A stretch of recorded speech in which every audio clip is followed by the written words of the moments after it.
Yo, what's up mga master? Mark Music here. May tutorial tayo ngayon mga master about dito. Yan, sa text ng ating kamaster. Shoutout sa'yo kamaster. Ang chord chart ng mga power chords. So ganito kasi yan mga master. Pero bago ang lahat, magbibigay muna ako ng disclaimer. Di po ako professional na gitarista. Nagtuturo lang po ako base sa alam ko.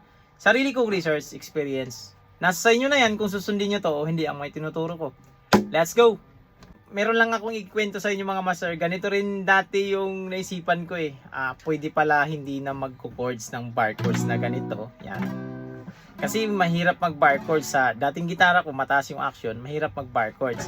Kasi meron din naman palang power chord, tagdalawa lang. So, magpa-power chord ako, kaya pala yun, makatugtog na ako. Pero hindi kasi ganon.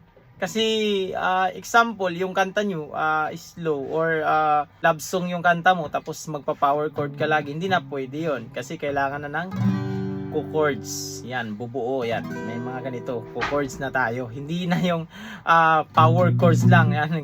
May Valentine's tapos yung chords natin is power chords. Na na na na na na na na. Hindi na siya ganun mga master. Kasi maganda pa rin yung alam natin yung chords. Pinapaunawa ko lang sa'yo na hindi ganun nag-work mga master. Ang power chords is actually, pag alam natin yung ating fretboard, yan, ito, alam natin yung ating fretboard, yung mga pagkakasunod ba ng mga nota, ito. Meron tayong open E, may F, F sharp, G, G sharp, A sharp, B, C, C sharp, D sharp, E. Yan. At ito as repeat lang naman ito. Yung 13th fret natin, repeat dito sa ating first fret. Pag alam kasi natin yan, yung fretboard, alam na agad natin automatic yung power chords. Kasi yan din yung sinusundan. Halimbawa sa G, power chord ng G. So ito lang gagawin natin. Yan. Yung bar chord natin, ito yung bar chord natin. So, i-emphasize lang din natin yung dalawa. Tatanggalin natin yung ibang mga daliri. So, dalawa lang. Ito yung ating index at ring. Yan. May turo na ako dito mga master kung paano nabuo yung power chords. Na yung power chords natin is nakabase din siya siyempre sa scale. Example sa ating G, ito, meron tong G major scale. So, ang ating power chords ng G is composed lang siya ng root at fifth. So ito yun mga master, wala ka ng ibang isipin, hanapin pa ng chart, chord chart, ganun.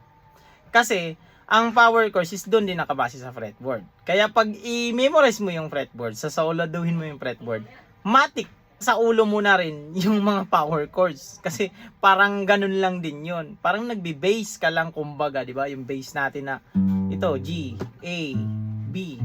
Mag-a-add ka lang ng isang nota ulit dito. So yan na, power chords ng B. Power chords ng A, power chords din ng G. Yan. So, ganun lang siya. Napakadali lang aralin ang power chords pag alam mo na yung fretboard. Yun siya mga master. So, ang advice ko sa inyo mga master, i-memorize nyo yung fretboard nyo. Yan, para si di nakakaalam kung paano mag-memorize ng fretboard. Meron akong video niyan mga master. Hanapin mo lang sa playlist ko. Fretboard Mastery. Yan, maraming video yung nandyan. So, ikaw nang bahala. Saan ka mamili dyan? Basta, nandyan yung ating playlist.